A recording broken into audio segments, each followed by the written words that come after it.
Alright, continuing your test review, let's look at problem number 11. A particular country has 45 total states. If the areas of the 45 states are added and the sum is divided by 45, the result is 186,723 square kilometers. Determine whether this result is a statistic or a parameter. Alright, so this is for not our country, but some country has 45 states. Then they're taking all 45 of those states and doing some type of calculation with it. So for that country, those 45 states represent the entire population of that country.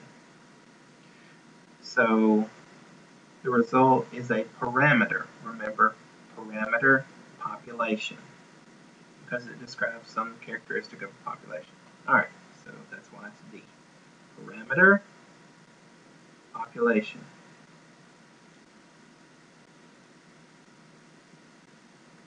Alright, number 12. Determine whether the given value below is from a discrete or continuous data set.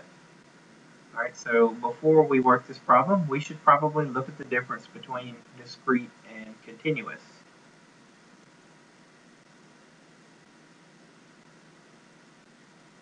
So let's thumb through your book here.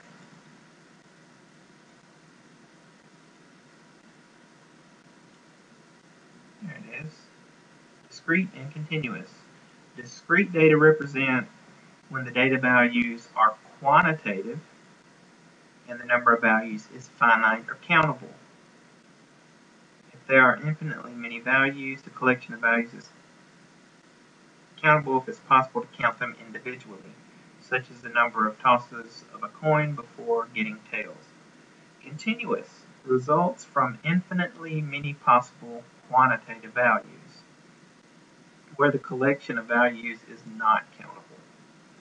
Alright, so discrete data, you can see an example down here, the number of eggs that a hen laid in 1 week. The roll of a die. So it's countable. You can count the number of times that you do this. You can count the number of eggs that you get from a hen in 1 week. Now, continuous data says during a year, a cow might yield an amount of milk that can vary between 0 liters and 7,000 liters. There are infinitely many values between 0 liters and 7,000 liters, but it is impossible to count the number of different possible values on such a continuous scale. Meaning that, like, 1 week a cow may,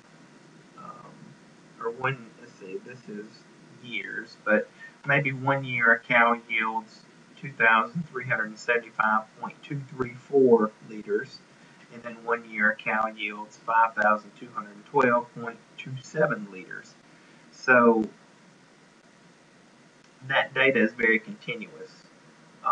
There are not any holes in that data, meaning you can't give me a number of liters between 0 and 7,000 liters that a cow could not yield. Okay, so continuous data is something like that. You could also think about like someone's height as they're growing, how the height changes daily. You know, you could measure. I'm sure you would have to find some kind of precise measurement or some precise measuring tool. Someone's weight, how it changes and fluctuates. It's continuous. Things like that. The height of a tree as it grows. So I mean, things like that are continuous. But like the number of eggs, if you can count it and get whole numbers like that, that's discrete data. Alright, that being said, let's go back to the problem. In a test of a method of gender selection, 728 couples used the XORT method, and 415 of them had baby girls. So 428 couples, 415 of them had baby girls. That's not like a continuous value, that is a discrete value, a countable value. So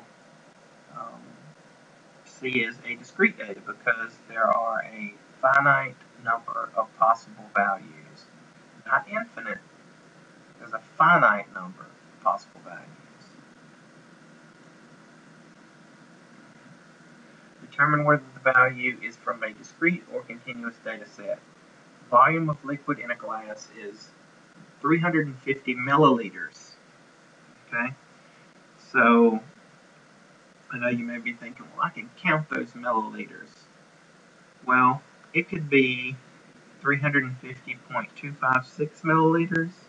It could be 350.15729 milliliters. So since it could have like a decimal, it could be anything around 350 milliliters, then it is continuous. Okay? Don't think it's discrete. The volume of liquid in a glass.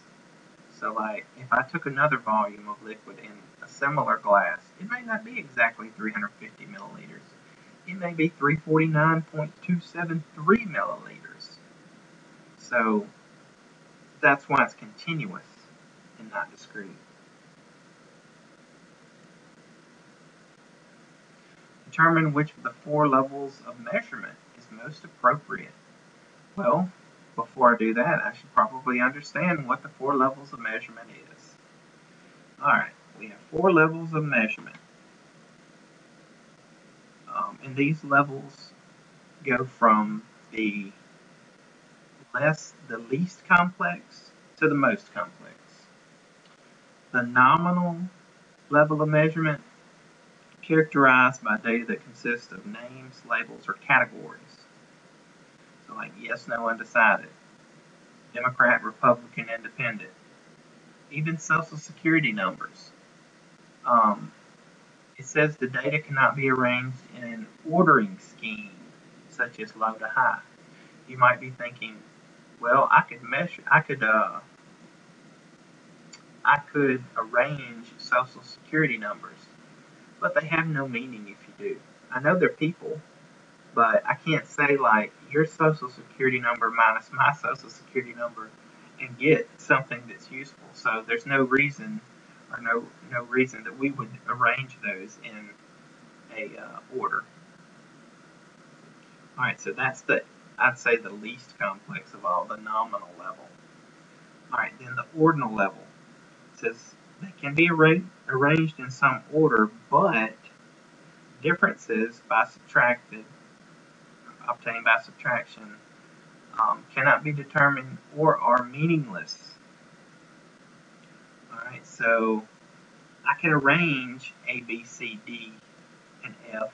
Like if I took everybody's final grades, I could arrange your final grades in A, B, C, D, F, maybe from an alphabetical listing or something like that.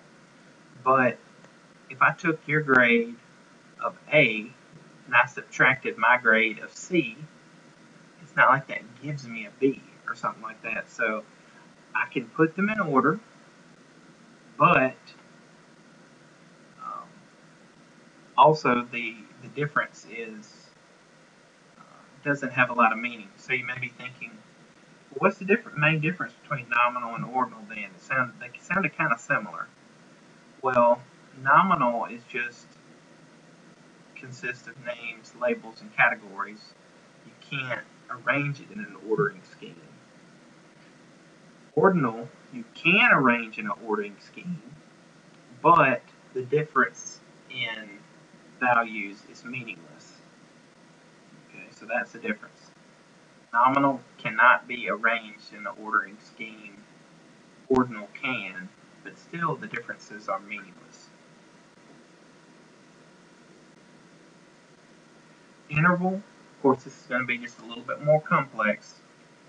It says if they can be arranged in order and the difference in the values can be found and are meaningful, data at this value do not have a natural zero starting point at which none of the quantity is present. So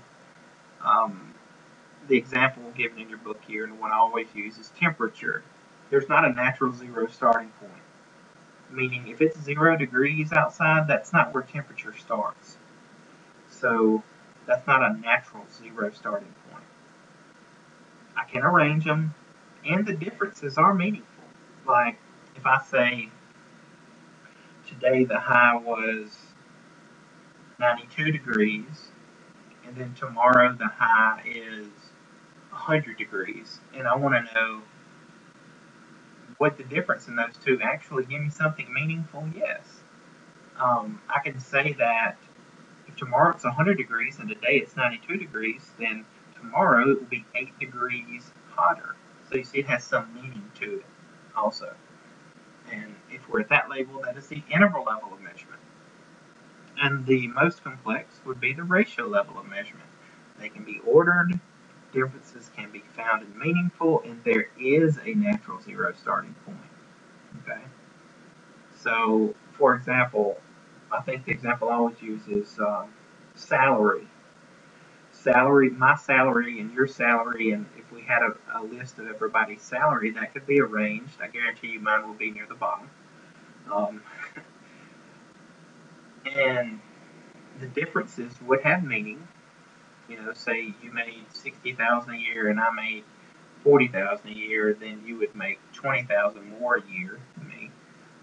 We do have a natural zero starting point, meaning if my salary is 0, it means I make no money. I can't make negative money. I guess I could if I started a business, but we're not talking about that. I'm talking about just yearly salaries.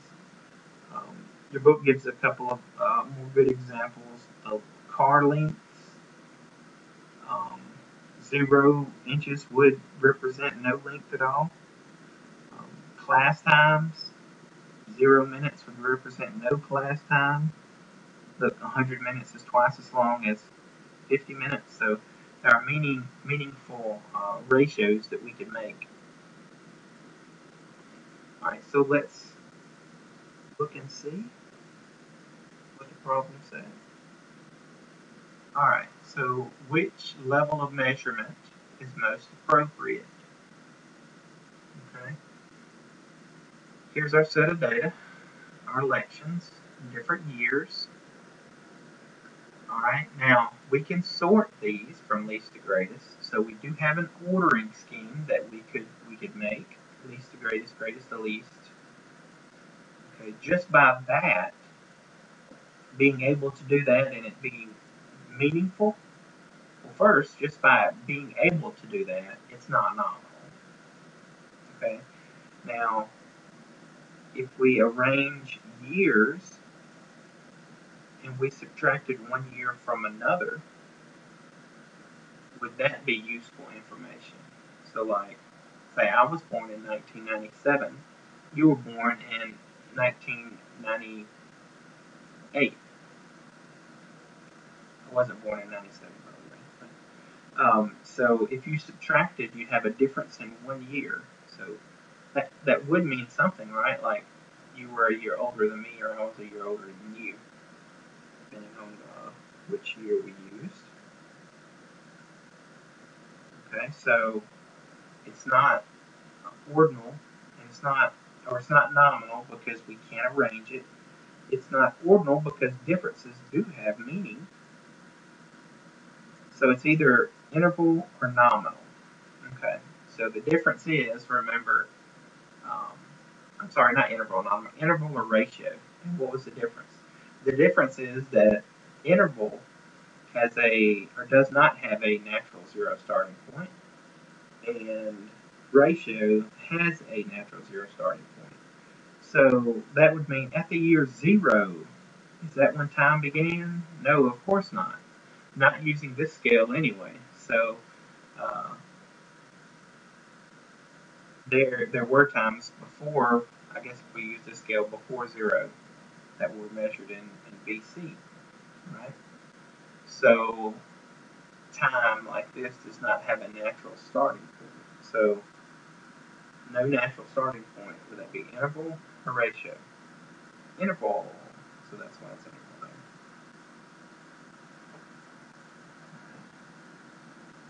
Let's see. Which of the four levels of measurement is most appropriate? The makes of a car. So Chevrolet, Ford, Honda, whatever make your car is. If I had a list of those, okay, those are like labels. And Ford minus Chevrolet doesn't mean anything, has no meaning. So I can't really order those either. You may be thinking, well, I could order those in alphabetical order, but that really doesn't mean anything if I do. That just means they're in alphabetical order. So um, that would be the nominal level. It consists of names, labels, or categories.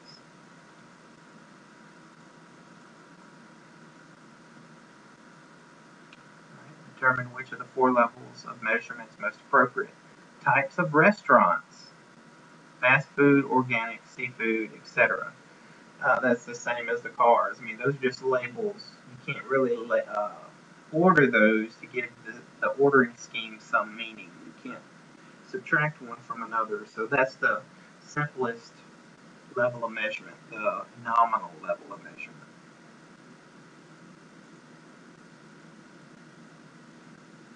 Determine which of the four levels of measurement is most appropriate for the following, for the data below. Flight numbers. Okay. We could write down, say, all the flight numbers of Southwest in a couple day period. Um, Now, just because you know the flight numbers, ordering them is not going to tell you something. It's not like flight number 1 comes in before flight number 2. That's not the way that flight numbers work. So you could characterize them by numbers, but ordering them is not going to give you anything meaningful. So again, that's why it's the nominal level, the simplest level of measurement.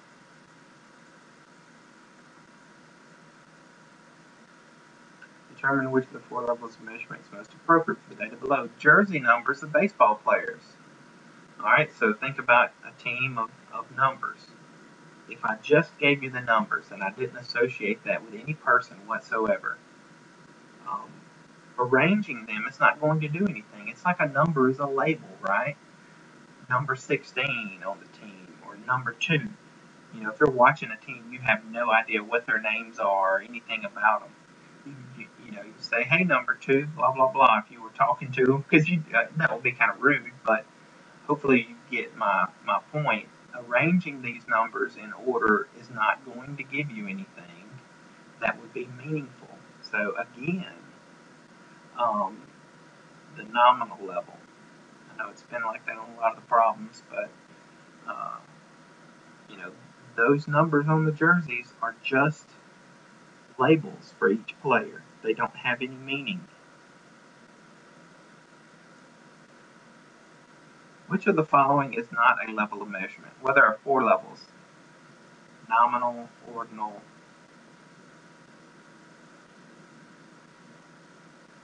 interval, and ratio. So, go back to the problem. Nominal, ratio, ordinal, quantitative. That's the type of data, quantitative. So, which of the following consists of discrete data? Alright, so we had discrete and continuous data earlier. Hair color, that's not discrete data.